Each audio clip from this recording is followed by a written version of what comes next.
Në pallatin e sporteve Qazim Dervishi të Shkodrës po zhvillohet kampionati kombëtar i Mundjes Lirë dhe asaj klasike. Pas një periudhë pauzë disa vjeçare, Federata Shqiptare e Mundjes e rikthen një veprimtari kombëtare në Shkodër.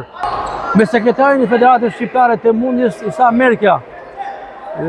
Diçka interesante, publiku shkodan po e mirëpret çka tregon se Shkodra e don, e ka në traditë, e preferon Mundjen. Me ditën e sotme kanë vërtetuar që qyteti i Shkodrës e do Mundjen. Qyteti i Shkodrës e do Mundjen dhe von për Mundjen. Pas shumë vitesh, Federata Shqiptare e Mundjes ka rikthyer të zhvillojë kampionatin U15 U17 për stilin greko-romak dhe Mundjen e Lirë, të zhvillohet në Shkodër. Deri tani aktioria po shkon shumë mirë. Qëllimi i këtij aktiviteti është që Shkodra ta ndjejë nga afër zhvillimin e këtij aktiviteti, fëmijët ta suportojnë dhe ta shohin nga afër sportin e Mundjes, dhe pse jo të rrisin masivitetin në ekipin e Mundjes të Vllaznisë. Sa ekipe marrin pjesë në këtë kampionat? Në total janë 14 ekipe, duke ndarë atë 7 në Mundjen e Lirë dhe 8 në Mundjen greko-romake, e cila zhvillohet ditën e nesërme.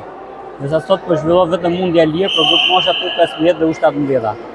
Me çfarë po shikojmë mundësitë e Vllaznisë në ndërtimin e trajnerit Altin Hamza, po e japin tonin ditës parë. Ishin disa ndeshje që krijuan edhe entuziazëm në radhë të tifozërisë shkodrane. Po, deri më tani kanë zhvilluar disa ndeshje të zhvilluar nga ekipi i Vllaznisë. Kanë pasur intensitet, kanë qenë ndeshje shumë të bukura dhe shpresojmë që të vazhdojnë deri në fund. Kë shikoni si rival kryesor, si pretendent për të fituar trofeun në Mundjen e Lirë? Kjo është një sport i cili si nga pjesa individuale vendos tapeti, gjithashtu edhe në pjesa në grup vendosen në fund dhe nuk mund të parashikosh dikë.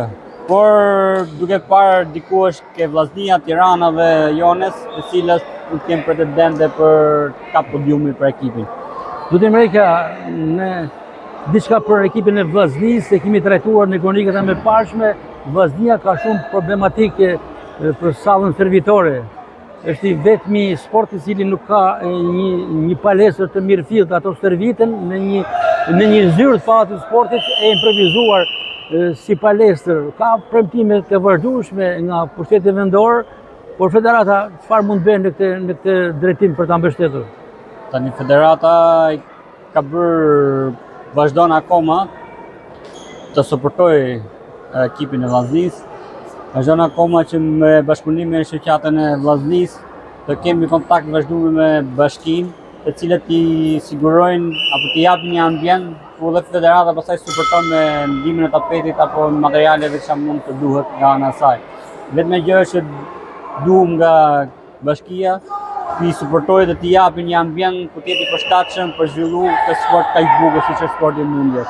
Ku dhe duke marrë parasysh që qyteti i Shkodrës e ka tradit sportin e Mundjes dhe është një nga qytetet ku kanë sjellë dhe medalje botërore, siç është Elis Guri në rasti konkret, që ka sjellë për Bullgarinë. Kjo është medalje që mund të vinte nga Shkodra.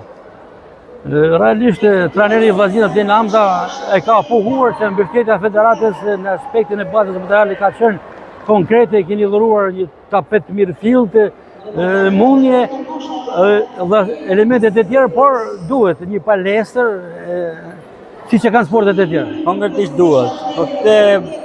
Për pjesën e ambientit, na duhet vetëm suporti i bashkisë që të na asistojë. Thjesht na thotë ku është diku dhe ne pastaj merrem në pjesën tjetër për rregullimin dhe për gjëra tjera.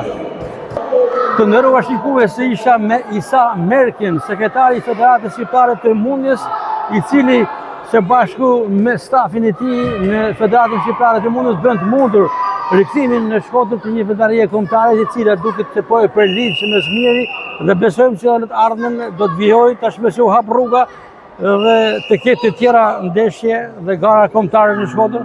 Ne besojmë që po, dhe besojmë që edhe me trajnerin Altin Hamzën, i cili ka ngrejtë ekipin e Vllaznisë, dhe pse jo mund të zhvillojmë në ekipe të tjera në vitën vijim.